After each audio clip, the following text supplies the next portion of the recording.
स्वतंत्रता आंदोलन के दौरान स्वतंत्रता सेनानियों तथा देश के नागरिकों का प्रेरणा स्रोत बना वंदे मातरम गीत इस समय पर विवादों के कारण चर्चा का विषय बना हुआ है। हाल ही में वंदे मातरम की 150वीं वर्षगांठ पर लोकसभा में बहस या फिर डिबेट के दौरान आदरणीय प्रधानमंत्री श्री नरेंद्र मोदी जी ने अपना एक वक्तव्य जारी किया। उन्होंने कहा कि राष्ट्रगीत यानी वंदे मातरम को 1937 में पंडित जवाहरलाल नेहरू ने सिर्फ इस वजह से स्वीकार किया था, उस समय पर देश में सांप्रदायिकता का डर था। अपनी सत्ता बचाने या फिर अपनी कुर्सी संभालने के उद्देश्य से नेहरू जी ने उसे राष्ट्रगीत के तौर पर स्वीकार किया। साथ ही साथ मोदी जी ने इस बात का भी जिक्र किया कि जब वंदे मातरम को अपनाया गया तो उसके मूल स्वरूप को नहीं अपनाया गया, है ना। वंदे मातरम तकरीबन 6 पैराग्राफ में ये मौजूद हुआ करता था, लेकिन जब इसे राष्ट्रगीत के तौर पर 1937 के समय पर स्वीकृति प्रदान की गई तो इसके प्रारंभ के जो 2 बंद यानी कि 2 पैराग्राफ हैं,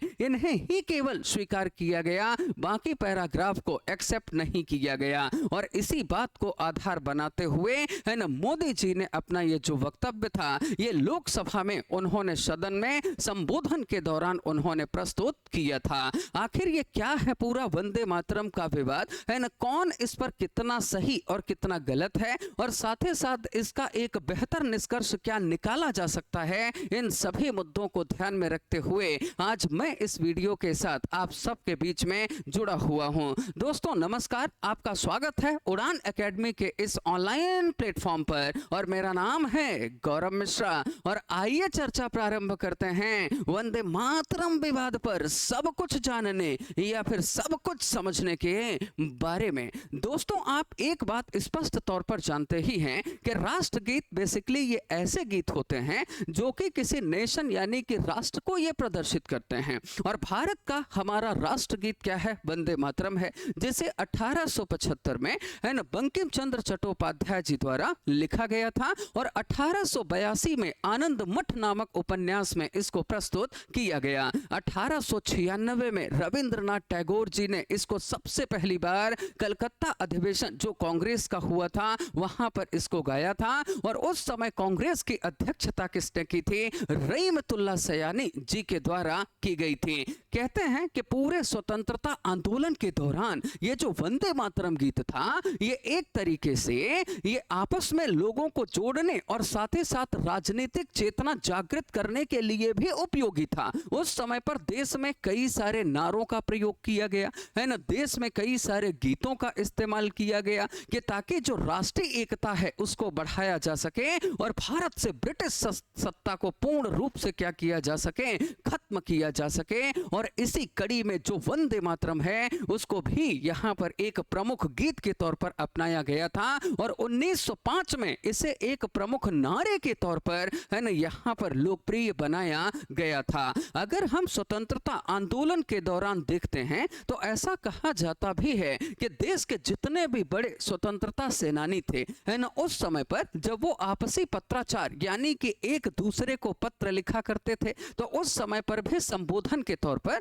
है ना वो वंदे मातरम का जिक्र करते थे, है ना। जैसे आज के समय पर यदि मुझे किसी को पत्र लिखना हो, है ना, तो अगर मैं अपने पिताजी को लिख रहा हूं तो मैं पत्र की शुरुआत कैसे करता हूं? पूज्य पिताजी प्रणाम, स्वीकार करें, है ना। अगर मैं है ना किसी अपने छोटे को पत्र लिख रहा हूं तो मैं क्या लिखता हूं? प्रिय अनुज, है ना। मैं इस तरह के शब्दों का जिक्र करता हूं। लेकिन स्वतंत्रता आंदोलन के दौरान जितने भी देश के स्वतंत्रता सेनानी थे उन्होंने वंदे मातरम का जिक्र किया, है ना। गांधी जी के 1920 से लेकर 25 के अगर आप पत्रों को उठाकर देखें तो उसमें उन्होंने है ना इस बात को मेंशन करते हुए दिखाया है कि मोहनदास का वंदे मातरम, है ना, या फिर मोहनदास के वंदे मातरम। इस तरीके से देश में राजनीतिक एकता और साथ ही साथ है ना राष्ट्रवाद की भावना को जागृत करने के लिए है ना जो ये वंदे मातरम शब्द था ये प्रमुखता से प्रयोग किया गया। आखिर इतने वर्षों के बाद है ना वंदे मातरम का किसी भी तरह से विवाद नहीं हुआ। इस समय पर यह विवाद का कारण क्यों बन गया, है ना, इसी मुद्दे को आज हम लोग समझने का है ना प्रयत्न करने वाले हैं। तो जब हम इस मुद्दे पर आते हैं तो हाल ही में आप सभी जानते हैं कि वंदे मातरम की 150वीं वर्षगांठ यहां पर मनाई गई और लोकसभा में या फिर लोकसभा सदन में जब चर्चा चल रही की थी तो वंदे मातरम के ऊपर है ना सभी लोगों ने अपने अपने विचार साझा किए, लेकिन जब यहाँ पर मोदी जी का नंबर आया तो उन्होंने अपने संबोधन के दौरान इस बात का जिक्र उन्होंने किया कि जो वंदे मातरम गीत है उसे नेहरू जी ने अपनी सत्ता, अपनी कुर्सी बचाने के लिए स्वीकार किया था, और वो भी 1937 यानी कि 1937 में। आखिर 1937 में क्या हुआ था और क्यों नेहरू जी ने है ना इसको स्वीकार किया था, इसके मूल स्वरूप को क्यों स्वीकार नहीं किया गया था, इन सभी पर अभी मैं आपके साथ आगे चर्चा विस्तार से करने वाला हूं। मैं चाहता हूं कि आप इस वीडियो को अंत तक देखें और जितने भी कंफ्यूजन या सवाल आपके मन में है ना इस समय वंदे मातरम के संदर्भ में जो भी डाउट या जो यहाँ पर है ना जो भी आपके मन में संदेह चल रहे हैं उनका समाधान आपका हो जाएगा। बस आप इस वीडियो के अंत तक आप बने रहिएगा। तो जैसे ही मोदी जी का है ना ये संबोधन यहाँ पर समाप्त हुआ तो उसके पश्चात विपक्ष की तरफ से या फिर है ना दूसरे लोगों ने भी अपनी अपनी राय इस पर प्रस्तुत करनी शुरू कर दी। और ऐसे में अगर देखा जाए तो बीजेपी पर कुछ लोगों का मानना यह भी है कि शायद ये इनका एक राजनीतिक प्रोपेगेंडा था, क्योंकि बंगाल में चुनाव होने वाले हैं और हर जगह चुनाव होने से पहले बीजेपी कुछ ना कुछ पहल करके है ना या फिर कोई ना कोई मुद्दा लाकर अपने आप को चुनाव में अधिक मजबूत करने का प्रयत्न करती है। और इसी बात को जब है ना लोगों ने ध्यान से सोचा या फिर समझा होगा तो उसके बाद विपक्ष के लीडर हैं या फिर जो देश के कुछ जानकार लोग हैं है ना उन्होंने इस पर अपने अपने विचार प्रस्तुत करने है ना शुरू कर दिए। जैसे अगर हम देखते हैं तो भारतीय राष्ट्रीय कांग्रेस के जोरहट असम से सांसद हैं है ना गौरव गोगोई जी, और उन्होंने मोदी जी के है ना इस पूरे चर्चा का उत्तर देते हुए उन्होंने है ना नेहरू जी के उस समय को याद किया और उन्होंने ये बताया कि आज का विषय ये होना ही नहीं चाहिए पहली बार कि हमने राष्ट्रगीत को कैसे अपनाया, बल्कि हमें ये समझना चाहिए कि राष्ट्रगीत उस समय पर हमारे लिए कितना जरूरी था। है ना राष्ट्रगीत ने देश के लोगों को आपस में कनेक्ट कर दिया, इससे बड़ी बात और क्या हो सकती है। लेकिन यहाँ पर सरकार को ये पड़ा है कि भाई ये शब्द को ही आखिर क्यों स्वीकार किया गया और पूरा क्यों नहीं स्वीकार किया गया या फिर आधा क्यों स्वीकार किया गया। और एक बात यहाँ पर है ना चर्चा के दौरान है ना गौरव गोगोई जी ने यह भी बताया कि आखिर क्या कारण थे कि जिसके आधार पर है ना नेहरू जी को ऐसा करना पड़ा। उन्होंने वंदे मातरम के मूल स्वरूप को ना स्वीकार करते हुए है ना उन्होंने उसके कुछ खंडों यानी कि कुछ भागों को ही उन्होंने स्वीकृति प्रदान की है ना। इस संदर्भ में उन्होंने बात की। दूसरा, प्रियंका गांधी जी ने भी जब इस चर्चा के मुद्दे को आगे बढ़ाया तो उन्होंने कहा कि मैं तो ये गुजारिश करूंगी, मैं तो रिक्वेस्ट करती हूं कि बीजेपी या फिर सरकार है ना एक दिन ऐसी प्लानिंग कर ले कि वो इसी पर पूरी सदन आयोजित कर ले कि नेहरू ने अपने जीवन भर में कितनी गलतियां की हैं है ना 10 घंटे 12 घंटे 15 घंटे 20 घंटे 25 घंटे जितने घंटे उनको चाहिए है ना एक पूरा समय ले लो और केवल वो मुद्दा नेहरू जी की गलतियों और कमियों पर होना चाहिए। हम लोग इस पर तैयार हैं और जिस दिन उन पर वो बहस पूरी हो जाए उसके बाद देश के जो सामान्य मुद्दे हैं और जो जरूरी मुद्दे हैं उन पर बातचीत की जाए, चाहे वो शिक्षा हो, स्वास्थ्य हो, बेरोजगारी हो, आय असमानता हो, इन सभी मुद्दों पर चर्चा की जाए। ऐसे उन्होंने अपने जो विचार थे है ना वो बेसिकली उन्होंने साझा किए। साथ ही साथ उन्होंने नेहरू जी के विषय में ये भी बताया कि जितने वर्ष मोदी जी देश के इस समय पर प्रधानमंत्री हैं उतने वर्ष तो नेहरू जी ने है ना देश की स्वतंत्रता के लिए जेल में बंद रहकर बिता दिया। इसके बाद अखिलेश यादव जी का नंबर आया और अखिलेश यादव जी ने भी इस पर बातचीत करनी शुरू की और उन्होंने तो यहाँ पर क्या किया कि बीजेपी और साथ ही साथ जो उनके पुराने संगठन है ना, अब एक तरह से अगर देखा जाए तो बीजेपी के पूरे ऐतिहासिक पृष्ठभूमि को देखते हुए ऐसा प्रतीत होता है कि जो बीजेपी है वो आरएसएस या हिंदू महासभा की ही एक शाखा है ना। और अखिलेश यादव और साथ ही साथ गौरव गोगोई दोनों ने इस बात का जिक्र किया था कि ये ब्रिटिश शासन के समय पर अंग्रेजों की मुखबरी करते थे और साथ ही साथ भारत छोड़ो आंदोलन के दौरान उन्होंने है ना भारतीयों का साथ नहीं दिया, उन्होंने भारतीयों को इस आंदोलन से दूर रहने की बात कही थी। इन सभी मुद्दों को सामने लाकर यहाँ पर रख दिया गया और जैसे ये मुद्दा आया चर्चा थोड़ी सी और तीव्रता के साथ सदन में आगे बढ़ चली। और ये जो वंदे मातरम का मुद्दा है ना, ये बड़े स्तर पर प्रसिद्ध हुआ, जिसकी वजह से आज मैं आप सबके बीच में अपने थोड़े बहुत कुछ अनुभव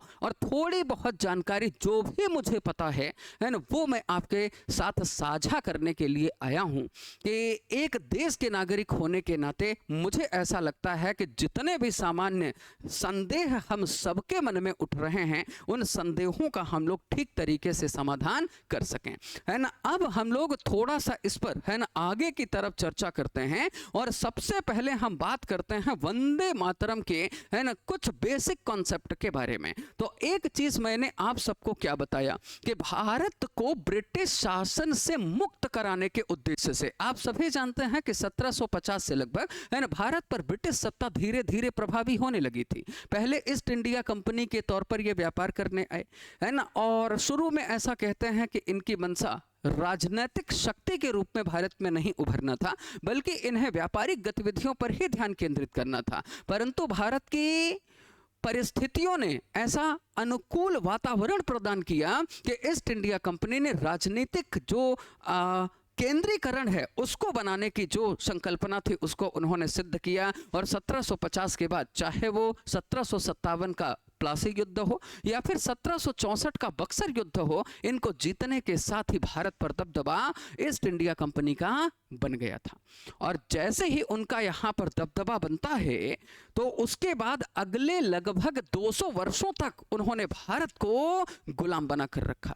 और इसे ब्रिटिश शासन से मुक्त करने के उद्देश्य से स्वतंत्रता सेनानियों ने अपने प्रेरणा का एक स्रोत, एक गीत को बनाया, जिसे हम लोग क्या कहते हैं, है ना, जिसे हम लोग वंदे मातरम कहते हैं, है ना। अगर हम वंदे मातरम के बारे में चर्चा करें तो जैसा मैंने आप सबको बताया कि देश में ऐसा नहीं है कि वंदे मातरम के अलावा कोई अन्य जो गीत है ना, उस समय पर प्रचलित नहीं था। हमने स्वतंत्रता के लिए कई विकल्प तैयार किए, उन्हीं में से वंदे मातरम का भी, है ना, अपने आप में एक विशिष्ट स्थान है। और बांग्ला लेखक बंकिम चंद्र चटर्जी या फिर चट्टोपाध्याय जी द्वारा 1875 में इसको लिखा गया। तो आपको यह तथ्य बिल्कुल ध्यान रखना है कि जो राष्ट्रगीत हमारा वंदे मातरम है ना, इसे लिखा कब गया है, 1875 में, क्योंकि इस समय पर यह मुद्दा चल रहा है। तो खासकर जितने भी लोग प्रतियोगी परीक्षाओं की तैयारी करते हैं, उनके लिए यह बहुत इंपॉर्टेंट है कि आप ध्यान रखें कि इसे किस वर्ष में लिखा गया था। 1875 में इसको लिखा गया था। और इस गीत को लेकर भाजपा ने कांग्रेस पर आरोप लगाया है, यानी कि मोदी जी ने अपने भाषण में, है ना, उन्होंने यहां पर यह कहा कि 1937 में, है ना, सांप्रदायिक एजेंडे के तहत, है ना, इस गीत के संक्षिप्त संस्करण को अपनाकर गीत और देश का अपमान किया गया है। यानी मोदी जी ने क्या बोला, मोदी जी ने यह कहा कि सांप्रदायिकता के डर से, क्योंकि नेहरू जी को ऐसा लगा, है ना, उस समय पर कि शायद उनकी जो सत्ता और उनकी जो कुर्सी है वो खतरे में हो सकती है, और इसी वजह से उन्होंने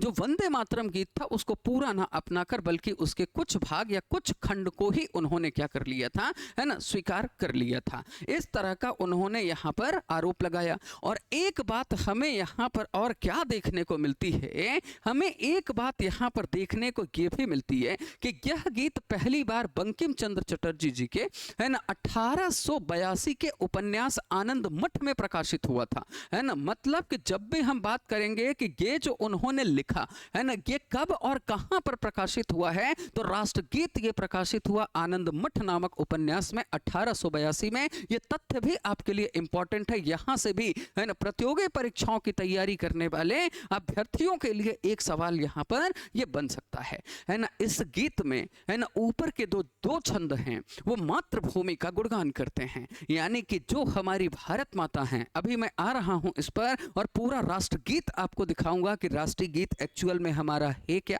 है ना, कौन कौन से छंद स्वीकार किए गए और किन किन छंदों या फिर किन किन पदों को लेकर विवाद हुआ है, इन सभी पर मुद्दे पर हम लोग बातचीत करेंगे, है ना। भाई बीजेपी या मोदी जी यहां पर क्या कह रहे हैं कि राष्ट्रगीत को जब नेहरू जी ने अपनाया तो उन्हें पूरा अपना लेना था, है ना, जबकि उन्होंने प्रारंभ के 2 बंद मतलब पैराग्राफ्स को उन्होंने अपनाया, जबकि ये जो पूरा 6 बंद या 6 पैराग्राफ में लिखा गया था वंदे मातरम, है ना, इसको उन्होंने एज इट इज नहीं अपनाया। तो आखिर क्या है, इसको हम धीरे धीरे सभी है ना तथ्यों पर चर्चा कर रहे हैं। देखिए अब क्या है कि ऊपर के जो दो छंद हैं वो मातृभूमि का गुणगान करते हैं, जबकि नीचे के जो छंद हैं वो ईस्ट इंडिया कंपनी के शासन के खिलाफ हिंदू सन्यासियों के है ना विद्रोह और साथ ही साथ 1770 के बंगाल अकाल से संबंधित हैं। इनमें मातृभूमि को देवी के रूप में दर्शाया गया है ना। इसका मतलब ये है कि जो बाकी के छंद है ना उसको मैं एकदम शॉर्ट फॉर्म में अगर बताऊं, उसके जो बाद के छंद हैं जो विवाद के कारण हैं, एक्चुअली में क्या है कि उनमें हिंदू देवी देवताओं की स्तुति की गई है, या जो हमारी भारत माता है या जो हमारी मातृभूमि है ना उन्हें दुर्गा के रूप में उनकी स्तुति की गई है, कभी पार्वती के रूप में स्तुति, कभी सरस्वती जी के रूप में उन्हें है ना स्तुति की गई है, उनकी वंदना की गई है। और इसी बात को है ना लेकर ऐसा कहा जाता है कि ये जो पूरा प्रकरण है अपनाने या न अपनाने का वो इसी मुद्दे पर आधारित है। आइए अब मैं आपको ये समझाने का प्रयास करता हूं कि आखिर 1937 में जब इसको है ना नेहरू जी ने अपनाया तो अपनाने के पीछे की मूल कहानी या फिर समस्या दरअसल थी क्या। तो 1937 यानी कि 1937 की अगर बात की जाए तो उस समय पर क्या थे, देश में प्रांतीय चुनाव होने थे। क्या होने थे? प्रांतीय चुनाव होने थे। और ये जो प्रांतीय चुनाव थे इसमें कांग्रेस की पकड़ बहुत अच्छी थी, है ना। उनकी धर्म या फिर पंथ निरपेक्षता वाली जो नीति थी है ना, उससे ये स्पष्ट हो गया था कि आगामी जो चुनाव है उसमें कांग्रेस को बड़ी सफलता मिल सकती है। ऐसी स्थिति में अंग्रेजों ने उस समय पर देश में कार्यरत दो मुख्य संगठन है ना, जिसके अंतर्गत है ना, अब यहाँ पर काम देखिएगा अंग्रेजों ने है ना, अंग्रेजों ने यहाँ पर क्या किया कि उस समय पर जो एक्टिव संगठन थे वो दो थे है ना, जिसमें से एक संगठन कौन था? मुस्लिम लीग। कौन सा संगठन है ना? मुस्लिम लीग। और दूसरा जो संगठन उस समय पर हुआ करता था, ये संगठन कौन सा था? हिंदू महासभा है ना। और हिंदू महासभा और साथ ही साथ मुस्लिम लीग, इन दोनों को उन्होंने गुमराह करने का प्रयास किया। और अंग्रेजों ने उन्हें ये बोला कि आप एक काम करो, देश में है ना जो माहौल है उसको थोड़ा सा है ना खराब करने की कोशिश करो, आपको चुनाव में सफलता यहां पर मिल सकती है। और उन्होंने इस मुद्दे को आधार बनाया क्या कि आप एक काम करिए कि राष्ट्रगीत हम पर थोपने का यहां पर काम किया जा रहा है, वंदे मातरम जबरदस्ती हम पर है ना थोपने का काम चल रहा है। जबकि वंदे मातरम में है ना आखिरी की जो पंक्तियां या लाइन है उसमें हिंदू देवी देवताओं की स्तुति या वंदना की गई है ना। हम इन्हें स्वीकार नहीं करेंगे, हम इन्हें एक्सेप्ट नहीं करेंगे है ना। और इस मामले में ऐसा कहते हैं कि जो पहला व्यक्ति था है ना, जो पहला व्यक्ति था जिन्होंने उन पंक्तियों का विरोध किया है ना, किन पंक्तियों का? जहां पर है ना देवी देवताओं की है ना स्तुति की गई है। अभी मैं आगे आपको समझाता हूं कि दरअसल वो पंक्तियां हैं क्या है ना, और उन पंक्तियों में लिखा क्या गया है। बिल्कुल परेशान मत होइए, एक एक मुद्दे को हम लोग है ना धीरे धीरे करके समझते हैं। तो पंक्तियों का जो विरोध था, पहले व्यक्ति कौन थे? तो वो थे फजलुल हक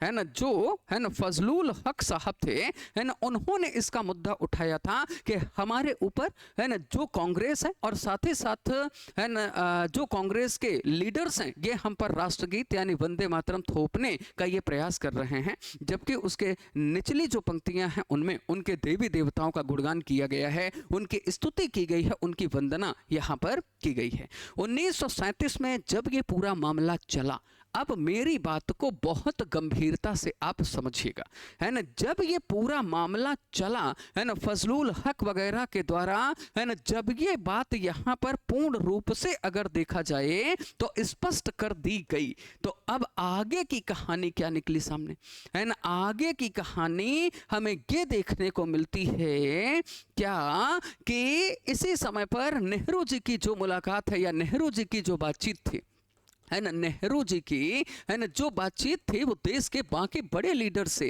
है ना वो हमें देखने को मिलती है। इस समय पर कांग्रेस वर्किंग कमेटी थी है ना, जिसको हम लोग कांग्रेस कार्यकारी समिति कहते हैं। इसको मैंने CWC के फॉर्म में यहाँ पर है ना शॉर्ट फॉर्म मैंने लिख दिया। तो ये जो कांग्रेस वर्किंग कमेटी थी इसमें एक नहीं केवल नेहरू जी बस मेंबर थोड़ी न थे है ना। इस कांग्रेस वर्किंग कमेटी में अगर देखा जाए तो JL नेहरू भी इसमें मौजूद थे है ना, साथ ही साथ वल्लभ भाई पटेल जी इसमें मौजूद थे है ना, इसके अलावा है ना एससी बोस भी इसमें मौजूद थे, यानी कि सुभाष चंद्र जो बोस हैं वो भी इसका हिस्सा हुआ करते थे, है ना। और इसके अतिरिक्त अगर देखा जाए तो जितने भी बड़े लीडर उस समय पर थे, चाहे हम महादेव देसाई की बात करें, है ना, ये सभी लोग जो भी बड़े नाम हैं ये सब इस कांग्रेस वर्किंग कमेटी के यहाँ पर मेंबर थे। और जब ये मुद्दा आया कि देश में है ना मुस्लिम लीग या फिर जो हिंदू महासभा है या फिर कुछ संगठन है वो इसका विरोध कर रहे हैं कि भाई जो वंदे मातरम में निचली जो पंक्तियां लिखी गई हैं वो हम क्यों फॉलो करें। और इसी बात को लेकर कहते हैं कि पत्र लिखा गया, सुभाष चंद्र बोस ने पत्र लिखा था नेहरू जी को, और उन्होंने ये कहा भी था कि बंगाल में जो स्थिति है वो एकदम ठीक नहीं चल रही है, बंगाल में लोग जो हैं वो विद्रोह कर रहे हैं, इसका क्या समाधान निकाला जाए। तो वो कहते हैं कि इसका समाधान मैं खुद आकर है ना वहाँ पर निकालूंगा, और मैं खुद आता हूँ कोलकाता और मैं रविन्द्रनाथ टैगोर जी से मैं मिलता हूँ। रविन्द्रनाथ टैगोर जी वो व्यक्ति हैं जिन्होंने राष्ट्रगीत को 1896 में सबसे पहली बार गाया था कांग्रेस अधिवेशन में, जो कलकत्ता में हुआ था। और क्योंकि देश में ऐसे ज्ञानी और प्रबुद्ध जो व्यक्ति हैं वो मौजूद थे, तो नेहरू जी ने सोचा कि क्यों ना एक बार उनसे सहमति ले ली जाए। तो उन्होंने जाकर और टैगोर जी से विचार विमर्श किया, और साथ ही साथ जितने भी बड़े, जैसा मैंने कहा कि देश के जो लीडर यानी के नेता थे, उनसे परामर्श करने के पश्चात यह निर्णय जारी हुआ कि राष्ट्रगीत के अंतिम के जो है ना छंद हैं, अंतिम के जो पैराग्राफ हैं, है ना, वो उसका जो संबंध है वो एक धर्म एक समुदाय की तरफ जा रहा है, तो उसे हम लोग छोड़ सकते हैं।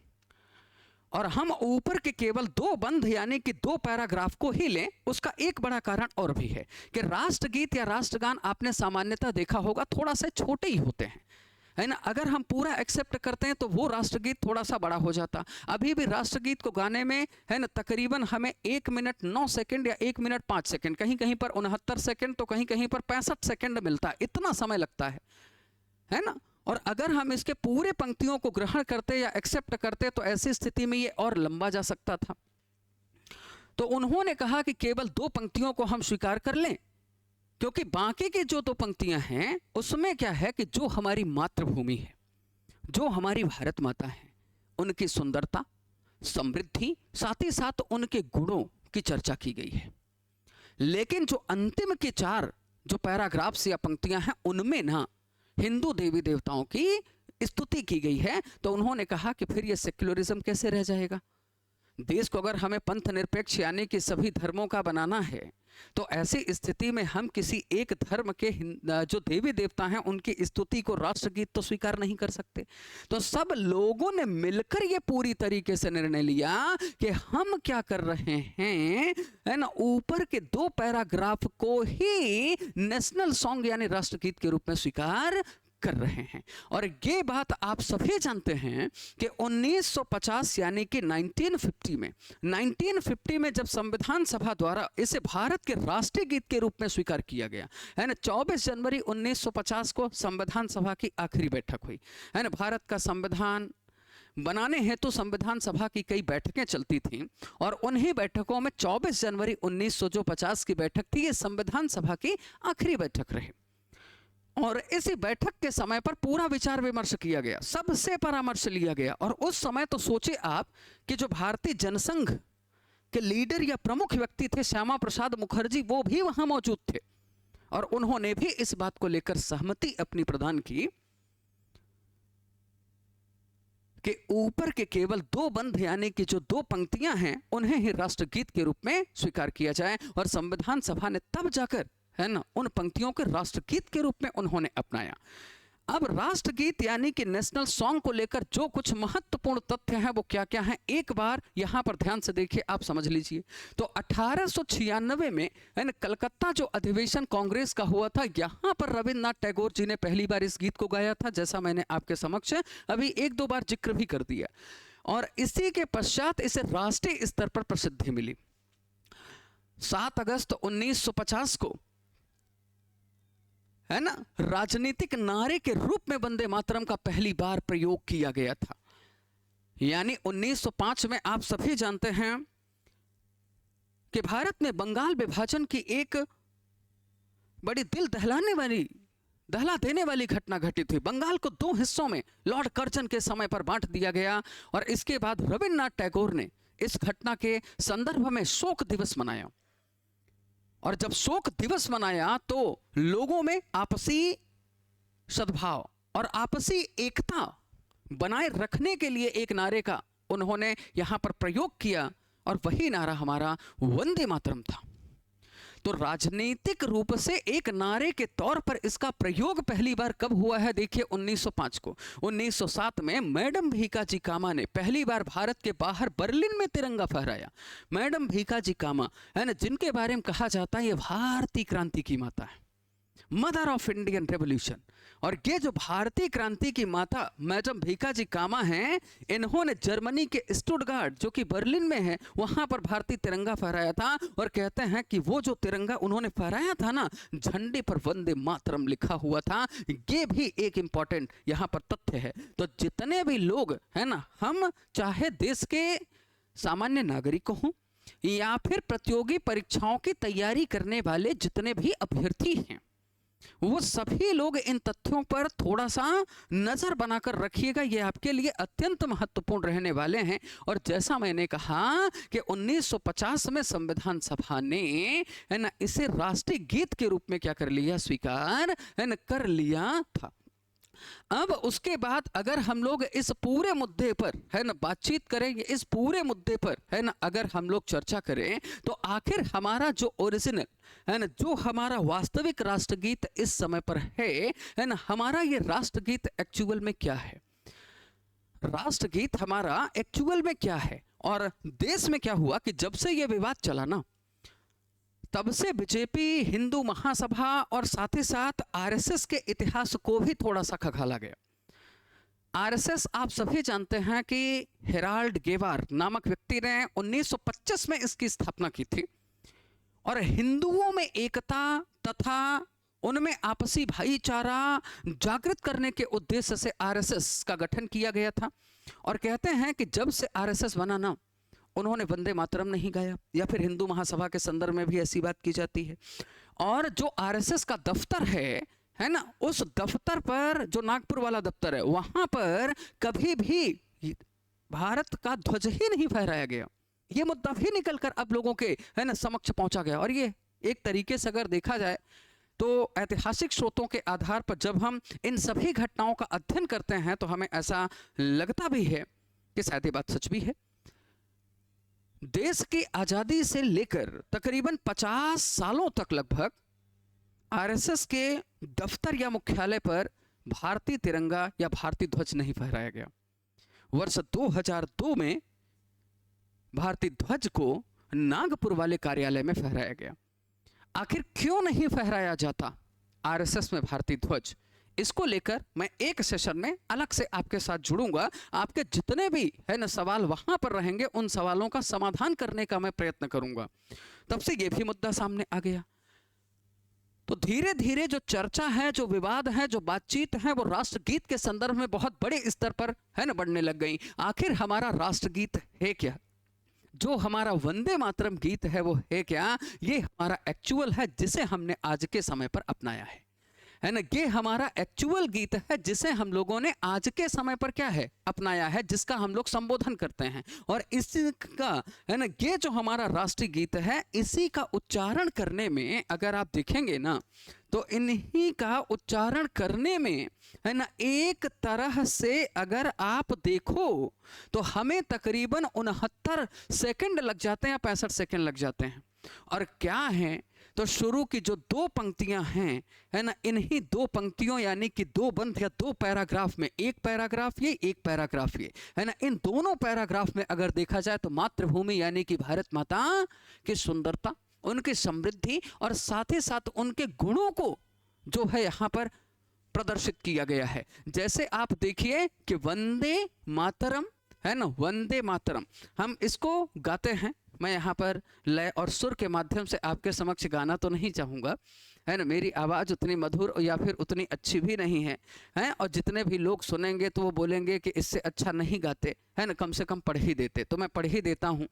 तो वंदे मातरम सुजलाम सुफलाम मलयज शीतलाम सस्य श्यामलाम मातरम वंदे मातरम। है ना, ये जो पंक्तियां लिखी गई हैं, अब देखिए कि इनका अर्थ क्या है कि मां मैं तुम्हें नमन करता हूं या प्रणाम करता हूं। तुम जल से संपन्न हो, फलों से संपन्न हो, मंद मंद मलय पवन से शीतल हो, हरी भरी धानों से लदी हुई हो, हे मातृभूमि। यहां पर मातृभूमि की वंदना की जा रही है, मातृभूमि की प्रशंसा की जा रही है। अगला पैरा, अगला बंध क्या है कि शुभ्र ज्योत्सनाम पुलकित यामिनीम फुल्ल कुसुमित द्रुमदल शोभिनीम सुहासिनीम सुमधुर वासिनीम सुखदाम वरदाम मातरम वंदे मातरम वंदे मातरम। यानी इन पंक्तियों का अर्थ अगर आप देखिए तो यहां पर क्या लिखा है कि मां मैं तुम्हें प्रणाम करता हूं, तुम्हारी रजनी चांदनी से आभा पाती है, तुम्हारे वृक्ष फूलों से लदे रहते हैं, तुम मधुर मुस्कान वाली हो, मधुर भाषा बोलने वाली हो, तुम सुख देने वाली और वरदान देने वाली मां हो। यानी कि मातृभूमि या भारत माता की, है ना, यहां पर एक तरीके से वंदना या स्तुति की गई है ना। तो इसको स्वीकार करने में किसी तरह से किसी को कोई दिक्कत नहीं हुई। और इसी वजह से आप देखो कि चाहे 1937 के समय नेहरू जी ने जब इसको स्वीकार किया तो उनके या फिर जितने भी लीडर थे देश के, उनकी सोच इसके पीछे सिर्फ इतनी सी थी कि बिल्कुल हमें भारत में एक ऐसा राष्ट्रगीत का मतलब होता है जो देश का प्रतिनिधित्व करे, और देश का प्रतिनिधित्व वही गीत कर सकता है जो सभी धर्मों समुदायों को आपस में वो जोड़कर या फिर वो बांध कर चल सके। और सबसे बड़ी दिक्कत यहां पर यह भी हो गई कि मोदी जी ने, ठीक है, संभवतः जिक्र किया, कुछ सोचकर जिक्र किया होगा, लेकिन नेहरू को व्यक्तिगत तौर पर दोषी मानना वो ठीक नहीं है, क्योंकि उन्होंने अकेले तो ये निर्णय नहीं लिया ना।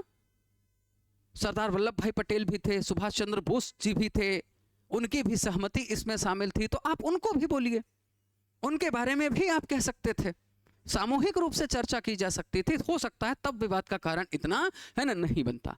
अब उसके बाद अगर हम लोग आगे की चर्चा करें तो विवाद का जो मुद्दा है वो ये कड़ी है। ये जो पूरा विवाद हुआ है ना, इस विवाद का मुद्दा एक्चुअल में यहां पर ये है, ये जो लाइनें हैं, अब ये आगे की लाइनें हैं जिसको हम लोगों ने स्वीकार नहीं किया है। आपको मैं बताना चाहूंगा कि जब हमारा वंदे मातरम गीत ये गाया गया था आनंद मठ में, जब प्रकाशित हुआ तो ये पूरा 6 पैराग्राफ का था, है ना, जिसमें से आपने ऊपर के 2 पैराग्राफ वहां देखे, अब बाकी 4 पैराग्राफ आप यहां पर देख लीजिए, है ना। और इन्हीं 4 पैराग्राफ की वजह से ही, है ना, ये पूरा जो विवाद है, आज चर्चा का मुद्दा, है ना, जो बना हुआ है, मैं आपके बीच में जो इतना बातचीत कर रहा हूं या आप मुझे सुन पा रहे हैं, वो इसी वजह से है। क्योंकि यहां पर क्या है कि जो हमारी भारत माता है, जो हमारी मातृभूमि है ना, उनकी वंदना यहां पर, है ना, देवी देवताओं के संदर्भ में की गई है ना। जैसे आप देखिए तो यहां पर, है ना, जो ये वंदना की गई है, ये वंदना एक्चुअल में कैसे की गई है, इसको आप यहां पर समझने का प्रयत्न करिएगा, है ना। और समझने का प्रयत्न ये करिएगा कि यहां पर देखिए दुर्गा के स्वरूप में या दुर्गा के रूप में वंदना कर दी गई, है ना। यहां पर आप देखिए कि महाकाली के रूप में वंदना कर दी गई, है ना। यहां पर भुवनेश्वरी, है ना, फिर उसके बाद सरस्वती, है ना। यहां पर आप देखिए पार्वती, है ना। यहां पर आप देखिए सीता, है ना, ये, और इसके अलावा देखिए आप लक्ष्मी। यानी कि इनके रूप में जो वंदना की गई, है ना, इस बात को लेकर तो थोड़ा बहुत दिक्कत तो देखिए होनी थी, क्योंकि जिस गीत को आप राष्ट्रगीत बनाना चाह रहे हैं, तो भाई ऐसा गीत नहीं होना चाहिए जो किसी धर्म विशेष के लिए हो, है ना, और बाकी जो धर्म हैं, है ना, उन्हें केवल फॉलो करने के लिए कहा जाए। तो ये जो पूरी बात है, जो पूरा मुद्दा है, आप लोगों को निश्चित तौर पर, मुझे ऐसा लगता है कि आप लोगों को यहां पर आकर ये पूरी कहानी, है ना, ठीक तरीके से स्पष्ट हुई होगी, है ना, ठीक तरीके से, है ना, स्पष्ट हो गई होगी, है ना, या फिर आपको समझ में आ गई होगी। एक बात मैं आप सबसे निश्चित तौर पर यह कहना चाहता हूं, और मैं आप लोगों से यहां पर ये कहना चाहता हूं, या इस बात को मैं यहां पर प्रस्तुत करना चाहता हूं, क्या कि वर्तमान समय में राष्ट्रगान हैं, राष्ट्रगीत हैं, आप देखेंगे तो दुनिया भर में छोटे ही हैं साइज में, आकार में। ये इतने लंबे या फिर इतने लेंदी नहीं हैं कि इन्हें गाने में बहुत ज़्यादा समय लगता हो। और कई बार तो आप देखेंगे कि बहुत सारे खेल प्रतियोगिताओं में तो केवल है ना धुन बस बजाकर है ना और राष्ट्रगान का केवल अभिवादन कर दिया जाता है, वहाँ तो पूरा पूरा राष्ट्रगीत या राष्ट्रगान गाया भी नहीं जाता है। तो देश में जितने भी काम या महत्व के मुद्दे हैं उनको सरकार को भी समझना चाहिए। मेरा सुझाव है, मेरा निवेदन है सरकार से कि वो भी जो अन्य मुद्दों हैं उन पर भी साथ ही साथ प्रकाश डाले। और इसके अलावा देश की जनता से भी मेरा अनुरोध है कि इन सब मुद्दों पर बातचीत ज़्यादा करने के बजाय, देखिए ये सब हमारे लिए आवश्यक है, सबके प्रति हमें अपना सम्मान प्रकट करना है। हमारे लिए राष्ट्रगान भी बहुमूल्य है, हमारे लिए है ना हमारा राष्ट्रगीत भी बहुमूल्य है। हमें उनका आदर करना है, हमें उनका सम्मान करना है। और साथ ही साथ हमें जो हमारे आसपास के और मुद्दे हैं उनका समाधान भी ढूंढना है। और साथ ही साथ अगर मैं आप सबको बताऊं तो ये जो हमारा एक तरीके से वंदे मातरम पर आधारित या वंदे मातरम पर जो जुड़ा हुआ मुद्दा था, निश्चित तौर पर मुझे ऐसा लगता है कि इसके संदर्भ में मैंने अपनी जानकारी प्रस्तुत कर दी हो। किसी बात से हो सकता है कि यदि आप की सहमति ना हो तो आप नीचे कमेंट करके अपने जो डाउट्स या संदेह हैं आप वो पूछ सकते हैं। और साथ ही साथ अगर आपको यह जानकारी अच्छी लगी हो तो आप लाइक करिएगा, आप शेयर करिएगा। और साथ ही साथ अगर नए हो तो आप इस चैनल को सब्सक्राइब कर लीजिएगा। इसी तरह के आकर्षक और इसके अलावा जो महत्वपूर्ण मुद्दे हैं वो मैं आपके बीच में लेकर आता रहूँगा। अपना ध्यान रखिए। Thank you very much and जय हिंद, जय भारत।